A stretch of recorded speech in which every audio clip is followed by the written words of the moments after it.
Assalamualaikum warahmatullahi wabarakatuh. Salam dan bahagia.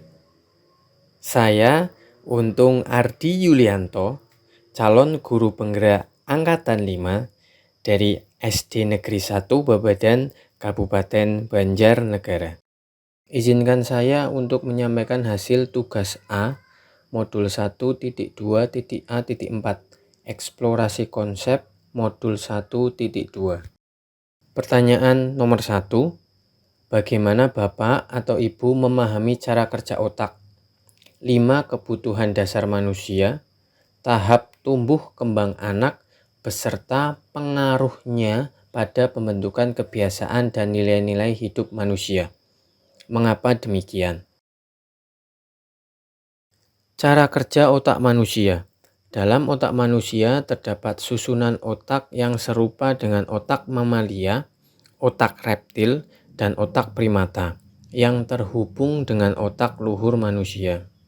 Berdasarkan susunan otak ini, otak manusia bekerja dengan dua sistem berpikir, yaitu sistem berpikir cepat dan sistem berpikir lambat. Kedua sistem ini yang mempengaruhi bagaimana kita berpikir dan bertindak. Sistem berpikir cepat dikelola oleh kerja otak reptil dan otak mamalia, yang mana selaras dengan kerja tubuh manusia untuk menghemat energi. Sedangkan sistem berpikir lambat dikelola oleh kerja otak primata dan otak luhur manusia. Sistem berpikir ini membutuhkan banyak energi karena bertentangan dengan kerja alamiah bagian otak yang lain. Sistem berpikir lambat diperlukan pada tahapan berpikir kompleks yang dikelola oleh bagian otak luhur manusia. 5 kebutuhan dasar manusia. Yang pertama adalah kebutuhan bertahan hidup, yaitu kebutuhan yang bersifat fisiologis untuk bertahan hidup tentunya. Sehingga secara sederhana adalah kebutuhan seperti makan, minum, tempat berlindung untuk memperoleh kenyamanan dan keamanan. Yang kedua adalah kasih sayang dan rasa diterima. Kebutuhan ini berhubungan dengan psikologis manusia atau secara sederhana dapat dihubungkan dengan perasaan diterima atau dipedulikan oleh sekitar, serta membangun hubungan sosial dengan orang lain. Kebutuhan ini akan didapatkan melalui interaksi dengan orang lain. Yang ketiga adalah kekuasaan dan penguasaan. Kebutuhan ini berhubungan dengan pencapaian diri, keadaan yang memungkinkan manusia untuk diakui kemampuan dan prestasi yang dicapai, sehingga dia akan menimbulkan pengaruh kepada orang lain dan meninggalkan jejak atas pencapaian dalam hidupnya. Yang keempat adalah kebebasan. Kebutuhan akan kebebasan berhubungan dengan kemandirian untuk mengendalikan arah sesuai dengan kemauan diri. Kebutuhan ini berhubungan dengan kemandirian dalam memilih dan membuat pilihan atas kemauannya sendiri. Yang kelima adalah kesenangan. Kodrat manusia sendiri adalah mencari kebahagiaan hidup. Kebutuhan kesenangan pada dasarnya adalah mencari rasa senang atau kegembiraan yang dapat dicapai melalui interaksi diri maupun interaksi dengan lingkungan sekitar. Tahap tumbuh kembang anak beserta pengaruhnya pada pembentukan kebiasaan. Ki Hajar Dewantoro membagi periode usia anak ke dalam 3 tingkatan jiwa tiap 8 tahun. Periode pertama adalah wiraga, usia 0 sampai 8 tahun. Ki Hajar Dewantoro juga menyebutnya sebagai taman indria. Pada tahap ini kemampuan indera anak berkembang sangat pesat, sehingga sebagai seorang guru kita harus fokus agar anak makin merdeka.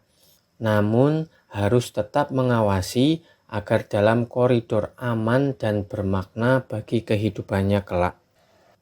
Periode kedua adalah wiraga wirama, usia 9 sampai 16 tahun. Pada periode usia ini, anak mulai berkembang pikirannya.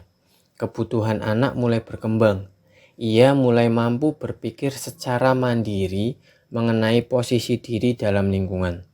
Sehingga sebagai seorang guru, kita harus fokus pada proses menuntun pola berpikir anak agar selaras atau seirama dengan lingkungannya. Pada tahap ini, guru juga memberikan bentuk keteladanan nyata yang bermakna dan membekas bagi anak. Periode ketiga adalah wirama, usia 17 sampai 24 tahun. Periode ini berhubungan dengan kesadaran diri anak terhadap jati dirinya di tengah masyarakat, sehingga guru harus mulai menuntun mereka untuk mampu mengelola dan mengenali potensi diri, sehingga secara mandiri anak mampu menebalkan jati dirinya dan memperbaiki lakunya yang disesuaikan dengan kondisi lingkungan serta mampu membawa diri sebagai manusia yang merdeka. Tahap perkembangan psikososial oleh Erik Erikson. Erik Erikson adalah psikolog yang meyakini bahwa kepribadian seseorang itu tumbuh dalam rangkaian tahapan. Dalam program ini, saya akan membahas 6 tahapan saja, yaitu pada periode usia 0 sampai 40 tahun. Tahap 1, usia 0 sampai 1,5 tahun. Pada tahap ini adalah awal pembentukan kepercayaan dan ketidakpercayaan terhadap orang lain dan lingkungan. Tahap ini penting untuk memahami potensi diri manusia. Tahap 2, usia 1,5 sampai 3 tahun. Tahap ini membantu anak menumbuhkan tekad dan kehendak diri yang akan memberikan kemampuan agar dapat mengembangkan kemandirian dalam mengontrol dirinya terhadap diri sendiri maupun orang lain. Tahap 3, usia 3 sampai 5 tahun. Tahap ini adalah awal anak bersekolah, sehingga kita perlu memberikan kesempatan kepada anak untuk mencari tujuan hidupnya melalui pendidikan di sekolah, baik bagi dirinya sendiri ataupun bagi lingkungan, melalui sebuah kegiatan yang menumbuhkan sikap inisiatif anak. Tahap 4, usia 5 sampai 12 tahun. Periode ini penting dalam menumbuhkan rasa kebanggaan atas pencapaian diri dan menyediakan pengalaman untuk menumbuh kembangkan produktivitas dalam pembelajaran, sehingga muncul sifat kompeten dalam diri anak. Tahap 5, usia 12 sampai 18 tahun. Periode ini adalah masa remaja awal, di mana anak sedang berusaha mencari figur hidup untuk menggantungkan dirinya. Pemberian pengalaman belajar haruslah yang bertujuan untuk menebalkan lakunya sehingga menguatkan identitas diri agar menyadari potensi dan posisi dirinya sebagai individu maupun anggota masyarakat. Tahap 6 yaitu usia 18 sampai 40 tahun. Periode ini adalah tahap mereka mulai memikirkan hubungan relasi yang bersifat pribadi. Anak mulai mencari dan mendalami perasaan cinta, mulai membangun kedekatan dengan orang lain dan keluarga.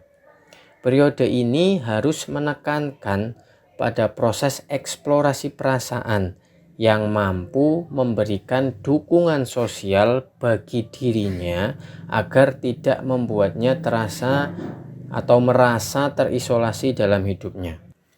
Periode ini harus menekankan pada proses eksplorasi perasaan yang mampu memberikan dukungan sosial bagi dirinya agar tidak membuatnya merasa terisolasi dalam hidupnya. Kesimpulannya adalah anak atau pendidik mampu memaksimalkan bagaimana cara berpikir otak anak dalam memberikan respon akan suatu hal yang sesuai dengan perkembangan jiwa dan psikososialnya.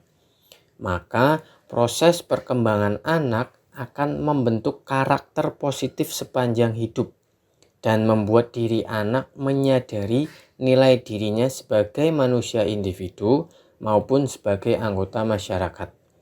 Ketika semua aspek ini dapat terwujud, maka anak dapat memiliki nilai-nilai hidup untuk bekalnya di masa depan dalam mewujudkan dimensi profil pelajar Pancasila. Pertanyaan nomor 2, menurut Bapak atau Ibu, nilai-nilai apa yang perlu dikuatkan sebagai guru penggerak?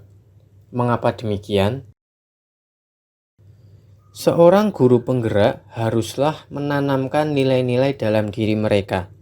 Nilai-nilai tersebut dapat digunakan sebagai landasan dalam mengambil keputusan, menjadi motivasi diri, dan mampu memposisikan diri ketika dihadapkan dalam kondisi tertentu.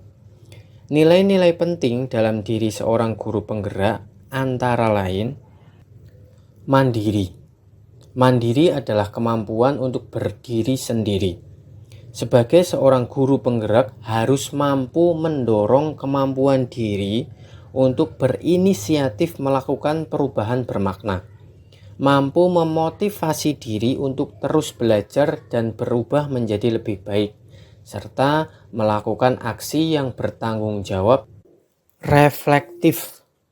Reflektif dapat diartikan sebagai bentuk introspeksi diri dalam memaknai seluruh kegiatan yang telah dilakukan. Seorang guru penggerak mampu untuk memaknai tiap pengalaman dirinya atau lingkungan sekitar yang dijadikan bahan evaluasi atau perbaikan, sehingga akan senantiasa terbuka untuk meminta dan menerima umpan balik sebagai landasan untuk melakukan perubahan menuju yang lebih baik. Kolaboratif. Kolaboratif berarti sebagai seorang guru penggerak harus mampu bekerja sama dan membangun hubungan kerja yang baik terhadap rekan kerja ataupun pemangku kepentingan. Guru penggerak yang menjiwai nilai kolaboratif mampu membangun rasa kepercayaan dan rasa hormat antara dirinya dengan lingkungan sekitarnya, serta mengakui dan mengelola perbedaan peran yang diemban oleh masing-masing tiap pemangku kepentingan di sekolah untuk mencapai tujuan bersama. Inovatif. Inovatif berarti seorang guru penggerak mampu senantiasa memunculkan gagasan-gagasan baru dan tepat guna terkait situasi tertentu ataupun permasalahan tertentu. Dibutuhkan kejelian dari seorang guru penggerak untuk melihat peluang atau potensi yang ada di sekitarnya, untuk mendukung ide orisinal demi menguatkan pembelajaran murid. Berpihak pada murid. Berpihak pada murid di sini berarti seorang guru penggerak selalu bergerak dengan mengutamakan kepentingan perkembangan murid sebagai acuan utama. Segala keputusan yang diambil oleh seorang guru penggerak didasari pembelajaran terhadap murid terlebih dahulu, bukan dirinya sendiri. Sebagai guru penggerak yang memiliki nilai itu, kita harus mulai berpikir, apa yang murid butuhkan? Apa yang bisa saya lakukan untuk murid? Apa yang bisa membuat proses belajar menjadi lebih baik? Yang perlu guru penggerak ingat adalah nilai akademik bukan yang utama dan yang terpenting. Namun, kenali bakat dan potensi murid adalah hal yang murid butuhkan dalam hidupnya. Demikian hasil dari tugas A modul 1.2.A.4.1.